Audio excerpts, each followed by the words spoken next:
Hi there, this is Bear King, King of the Bears, and indefatigable ruler of all bear-like subjects in my realm, and today I need to make something extremely clear. I've seen a lot of people in my day with their heads screwed on backwards full of pomp and nonsense, but few things roil my boils the way that this take in particular does. If you've seen the superhero show Invincible, you might have heard of the amazingly stupid take that Mark did nothing wrong, particularly in his relationship with Amber. If you haven't seen the superhero show Invincible, then I'm going to recommend you add this video to your watch later playlist and come back when you've seen it. Or when sufficiently long has passed that you're sure you'll never see it, but you've seen enough people talking about it that you have the general gist and now you want to know why so many idiots on the internet are wrong today. This take is obviously an extremely unempathetic and shitty thing to say, so let's break down this bonkers-ass claim, starting with the main issue, Amber. Amber is most noticeably a very strong female character who is more worldly, comfortable in her own skin, and strong-headed than our main character Mark. She seems to know what she wants and isn't shy about pursuing it, having in particular a strong passion for social justice and charity work. It is hinted at that her family and living situation growing up has been rather difficult in many ways. She mentions that she used to spend every night at the community center, implying that perhaps her family was barely making enough to feed themselves, which is the basis for her strong will and zealous passion. This makes her a very interesting foil for Mark, who is, in all regards, someone born into power with relatively little in the way of hardships growing up aside from living up to his famous and powerful father figure. He, like her, also has a passion for social justice and charity work, but his attitude towards it is, like hers, related to the struggle that it represents for him. For her, she doesn't want others to go through what she went. For him, he wants to live up to what his father does. This means she can be a powerfully centering perspective for Mark to have as a hero, really changing lives,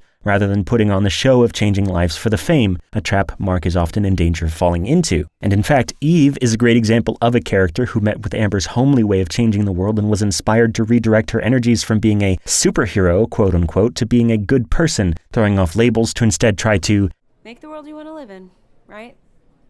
Right. But people don't hate Amber because she represents what Mark should be striving for, aside from those blatantly misogynistic people who hate her for having too many good qualities. I wish I was making that up, but enough of the YouTube videos I've seen about this spend roughly half their runtime saying Amber sucks because she's too cool. No, they hate Amber because she broke up with Mark, or more accurately, because she had a messy relationship with him and he was a shitty boyfriend, and they refused to accept his wrongdoings. So what did Mark do wrong?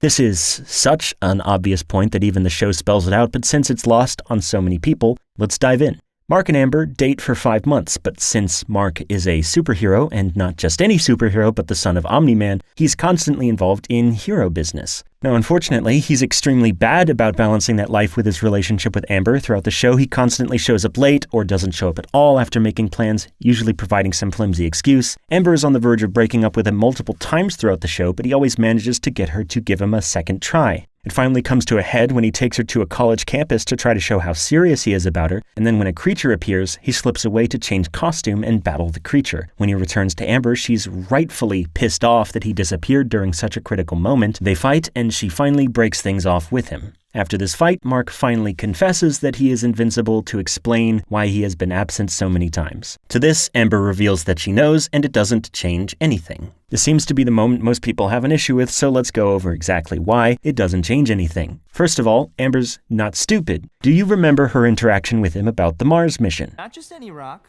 Earth rock. It's an Earth rock. Whoa, even more impressive. Yeah, just make sure you never show it to any geologist or anyone who knows anything about rocks. They might tell you something crazy. Well, thank you for the beautiful, regular Earth rock.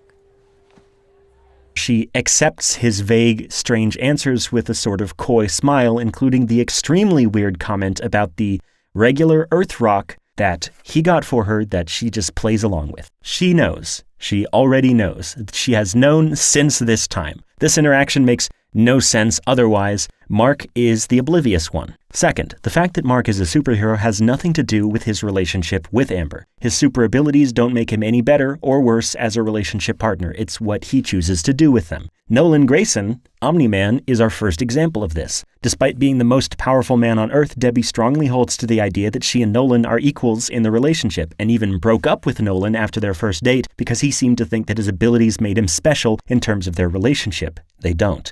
This is constantly reinforced with lines where he'll say something shitty, like, "The wife of the most powerful man in the world shouldn't need to work." And she will push back because her worth and value will never come second to his just because he's a superhero. It doesn't matter what Mark is doing. He could be helping a grandma across the street. He could be saving the entire universe from destruction. He could just be jerking off. It doesn't matter what hardships he goes through. If he plans something with another human being, fails to act on those plans, and then refuses to tell her the truth about why or even let her in on a huge part of his life, that will hurt that person. And that hurt will get bigger and stronger and shittier every time he does it, which he does in some seriously inappropriate situations. May I remind you that he missed meeting her mom.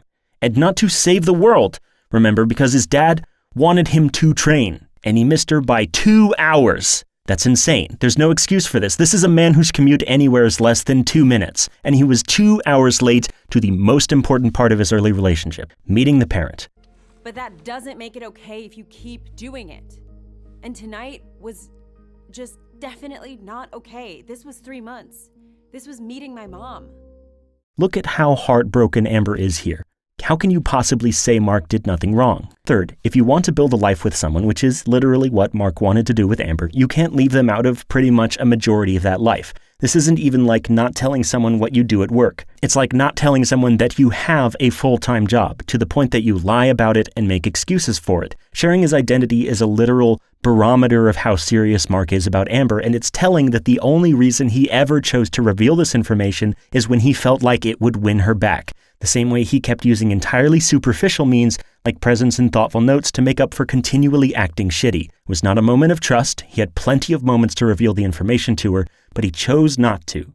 In the infamous scene where he fights the creature at the campus, he quite literally chooses keeping his identity hidden from Amber over her emotional security and quite possibly physical safety. This comes back to his internalized separation between being a superhero and being a good person. Rather than putting doing the right thing first, he puts being a superhero first, along with all the things that entails. Ironically, this is a separation that the Mark did nothing wrong crowd also seem to be unable to parse. 4. I've heard it said that if Amber knew all along, she would have just confronted him about the secret and everything would have been fine, but that's insane. The problem is not, as these people seem to think somehow, that both parties aren't aware of what Mark is. She is aware. The problem is that Mark doesn't trust Amber enough to share this part of his life with her, even though he continually makes it her problem. Her bringing it up is not going to fix this problem. In fact, her bringing it up means it would never be fixed. That all aside, it's one of those things that's really not her place to bring up. It's not her business if Mark chooses not to tell her. You're really putting the jockey on the wrong horse here. William and Eve are totally right about this. The relationship between Mark and Amber is not impossible, but the way he chose to go through with things was disrespectful to Amber and fundamentally exclusionary. He made that choice. It was a bad choice. Amber deserved better than that. And yeah, he's an awkward teenager who's going to make a lot of mistakes with his relationships. That's normal, and that's okay. It's okay that Mark fucked up with Amber. It's okay that Mark did everything wrong. What's important is that he learns from this mistake and doesn't fail, like his father did, to put his humanity before his heroism. Now, the number of people also pissed off that Amber came back in the last episode to support him when she found out what he was going through blows my mind. When Amber says, "I wasn't the only one being lied to," she was not equivocating their situations. She is reaching out and making an active choice to put her own hurt behind for Mark's sake, because she recognizes how much he's going through and the fact that he probably needs support. This also happens to tie the theme together cohesively. Omni-Man lying to Mark about his real purpose on Earth is him putting his duty over his human relationships, which is exactly what Mark was doing to Amber. This entire season is a lesson to Mark about not doing that, about, again, putting your humanity over your heroism. In conclusion, ladies, if your man thinks Mark did nothing wrong, get a new man. Do not pick me, though, because I'm a bear and I will eat you. It's just in my nature. I'm sorry. Feel free to pick that subscribe button, though, and pick the like button, and do your best to survive the upcoming apocalypse.